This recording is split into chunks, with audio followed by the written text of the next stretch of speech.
They never saw Marcus Reed as anything more than a name on a badge.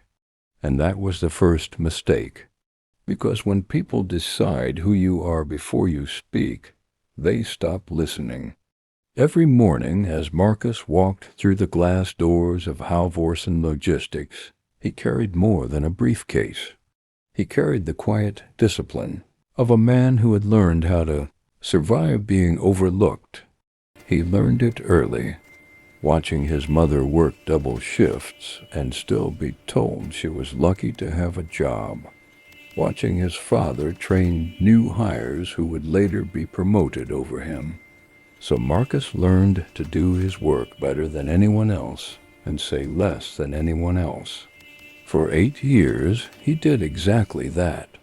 He built systems no one else wanted to touch. He fixed errors no one else could trace.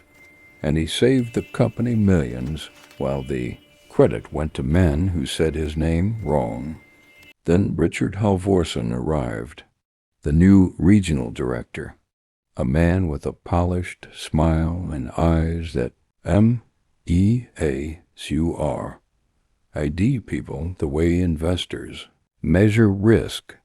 The first time Richard saw Marcus, he paused just long enough for it to be noticed and asked. Marcus was in the right department. Marcus smiled politely, said yes, and kept walking. He had learned long ago that correcting people who already thought they knew the truth was a waste of oxygen. From that moment on, Richard's tone toward him changed. Marcus's ideas were ignored until someone else repeated them. His performance reviews praised his output but questioned his fit. The jokes about professionalism always landed just close enough to hurt. But Marcus kept working. He had rent to pay, a younger sister in college, and a promise to himself that no one else would ever get to decide his worth. Then one morning, everything changed.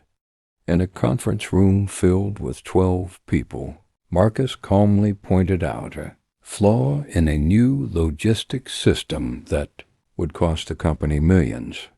Richard laughed and said, "Maybe stick to your spreadsheets, Marcus. We're handling the big picture." The room went silent. Marcus felt something shift inside him. Not anger, clarity. He repeated the data. Richard's smile disappeared. "We'll talk later," he said. Later came behind a closed door. Richard told him he was being let go for insubordination and a poor attitude. Marcus asked if 8 years of spotless performance meant nothing. Richard shrugged and said, "Sometimes you people just don't know how to stay in your place." Marcus didn't argue. The mask had slipped. The truth was loud. He walked out carrying a box of his belongings and a calm that surprised even him. Because when you've been pushed long enough, sometimes the push becomes momentum.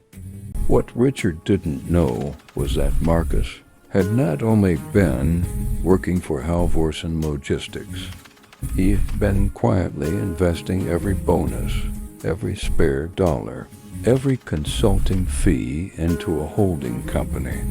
One goal: buying undervalued businesses, and Halvorsen Logistics was deeply undervalued. That night, Marcus sat at his kitchen table with cold coffee and a laptop and began making calls. The next morning, while Richard was bragging to the board about cutting dead weight, Marcus was finalizing a controlling share with investors who trusted him because he had made them money before. By noon, the deal was done. By 3 p.m., a courier delivered an envelope to Richard's office. Inside was the truth. Halvorsen Logistics had been acquired, and the majority owner was Marcus Reed. Within an hour, Marcus was escorted back into the building, not by security, by the board, The faces of the people who had ignored him for years were filled with confusion and awe. Marcus walked into the same conference room where he had been fired. Richard stood frozen as Marcus took the seat at the head of the table and calmly introduced himself as the new owner. Then Marcus asked Richard to explain the company's finances. Richard stumbled, deflected, sweated. Marcus pulled up the very reports he had written. Hidden losses, risky bets, a toxic culture driving away talent. He didn't raise his voice. He didn't need to. Power never does. When he finished, the board voted unanimously. Richard Halvorsen was removed. As security escorted him out, Marcus felt no satisfaction. This wasn't revenge. It was a correction. Marcus stood and told the room something they would never forget, that the greatest risk company can take is believing some people are less capable than others because of who they are. From that day on, work would matter more than bias, results more than prejudice. People who had whispered for years finally felt heard. Marcus rebuilt the company, restored departments, brought back people who had been pushed out. Profits rose. The story went viral. The fired employee who bought the company. They called it poetic justice. Marcus called it a preparation meeting opportunity. But even as the victory felt complete, a file sat on his desk. Inside were shell companies, discrimination patterns, names that went far beyond Richard Halvorsen. As Marcus stared at them, he felt no fear, only resolve. Being underestimated had become his greatest weapon. The message he sent that night to a journalist was short. I have something you need to see, and somewhere far away, people who believed they were untouchable were about to learn a lesson they never expected. Because the quiet ones are often the ones holding the keys. And as the story closes, one question remains. If one fired man could buy a company, how much of the system was already within reach? Marcus Reed did not sleep that night. Once you pull a thread in a corrupt system, you never know how much will unravel. The file he discovered inside Halvorsen Logistics was not just a list of bad actors. It was a map of power, a blueprint showing how discrimination and greed were hidden behind legal language, polished boardrooms, and smiling executives. As Marcus studied the shell companies, the secret partnerships, and the identical firing patterns targeting black and minority executives, he realized something chilling. Richard Halvorsen had never been the mastermind. He was only a gatekeeper, a careless middleman inside a far more elegant and dangerous machine. By morning, Marcus had sent the evidence to a journalist known for never backing down from corporate intimidation. Within hours, the phone began to ring. At first, the calls were calm. Then they became desperate. Executives who had never spoken Marcus's name were suddenly asking for meetings. They framed it as cooperation, as a partnership, as mutual interest. But Marcus heard what was really hiding behind their voices: fear, because systems built on silence collapse the moment someone refuses to stay quiet. Then came the backlash. Articles appeared online questioning Marcus's past. Anonymous tips claimed he was unstable. Lawsuits were filed not to win, but to drain him, to bury him under legal costs, to force him into retreat. But Marcus had learned something long ago. Truth backed by documents is heavier than any lie. And he had the documents.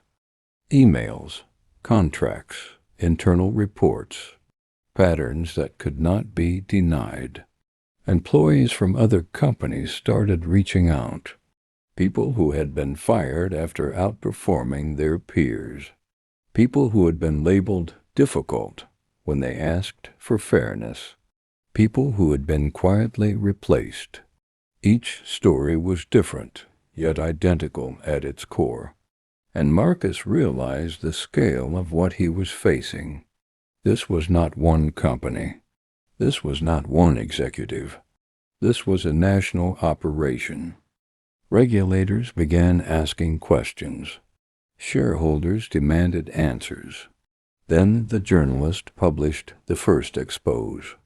It connected the shell companies to a small circle of executives who controlled multiple firms. And when the story went public, everything changed. Stock prices dropped. Markets wavered. Investors panicked. For the first time, the people at the top felt what Marcus had lived with for years. Uncertainty. That was when the offers came. Money in exchange for silence. Promises of safety. Deals made behind closed doors. Marcus said no, and when he did, the threats started.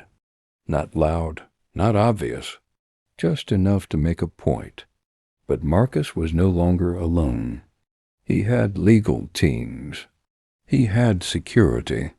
He had a network of people who had once been powerless and now stood united by the same truth. The turning point came when one executive cracked, cornered by evidence, terrified of becoming the scapegoat. He handed over internal emails that proved everything. The discrimination was intentional, strategic, profitable, and with that single leak, the machine began to fall. Indictments followed. Settlements were negotiated. Careers built on quiet bias collapsed. Marcus stood before cameras again, not as a hero, but as a witness. He spoke about how power abuses what it does not respect, about how dangerous it is when good people are taught to doubt their own worth. Justice did not arrive in one dramatic moment. It came slowly, quietly, and undeniably. And when it was over, Marcus returned to his office, the same one he now owned. He looked out over the city and understood something that most people never do. The battle had been won, but the war was far from over, because somewhere in some boardroom, someone was already planning the next contract, the next firing, the next lie. And just as the world believed the story was finished, Marcus's phone lit up with a single encrypted message. 3 words. 3 words that reopened everything. You missed one.